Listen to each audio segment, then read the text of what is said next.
عاید آریانا سعید از یک کنسرت چقدر می باشد؟ آریانا سعید دومین زن میلیونر افغان. تعداد ازدواج های آریانا سعید چقدر است؟ آریانا سعید این مقدار پول را از کجا کرده است و پول های وی در کجاست؟ ما پیرامون همین موضوعات خواهیم پرداخت، پس در ادامه با ما باشید.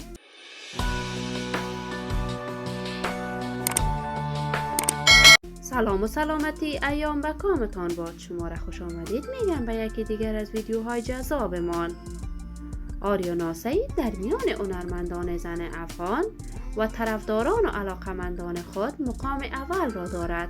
آریانا سعید شهرت خود را بعد از اجرای کنسرت در تلویزیون طلوع و آهنگ گل سیب به دست آورد. آریانا از آوان طفولیت به هنر موسیقی علاقه فراوان داشت. آریانا سعید اولین اجرای خود را با جاوید شریف هنرمند عاشقانه افغانستان داشت. آریانا از جمله هنرمندان می باشد که کنسرت‌هایش به سطح بین الملل برگزار می شود و در محافل خوشی هموطنان عزیز ما هم اشتراک می کند. خانم سعید در هر کنسرتی که در خارج از افغانستان برگزار می کند قیمت فی تیکت از $60 تا $250 می باشد که حد اوسط درآمد آریانا سعید در حدود $200,000 می باشد. وی سالانه حدود 15 تا 20 کنسرت در تمام جهان برگزار می کند که در کل حدود چند میلیون دلار درآمد خالص آریانا سعید می باشد و اگر آریانا سعید در محفل خوشی شما اشتراک کند باید حدود $25,000 برایش هزینه کنید. ثروت کامل آریانا سعید حدود $20 میلیون می باشد.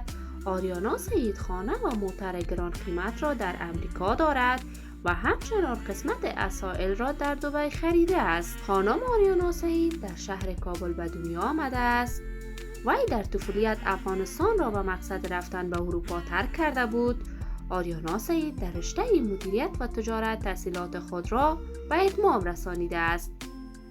آریانا جان دارای 6 خواهر می باشد ولی هیچ برادری ندارد و خانواده‌اش مخالف راه هنر وی بوده. آریانا با تمام مشکلاتی که سر راه وی بود باز هم موفق شد و راه هنر خود را ادامه داد. آریانا سعید قبل از آواز خواندن نامزد بود اما نامزدش با وی مخالفت کرد و این پیوند سرانجام از هم پاشید. آریانا سعید اکنون با مدیر برنامه‌های خود اسیب سعید نامزد شده است و 3 سال از پیوند نامزدیشان می‌گذرد. این دو با هم روابط عاشقانه‌ای را داشته است. هرچند اسیب سعید قبلا هم ازدواج کرده بود و 2 فرزند هم دارد. به هر صورت ما برای این زوج موفق و توانای کشور و هنرمند افغانستان ملکه دلها آریانا جان سعید آرزوی موفقیت‌های بیشتر می‌نماییم. دوستان عزیز شما هم نظریات خود را پیرامون همین موضوع در کامنت با من شریک بسازید.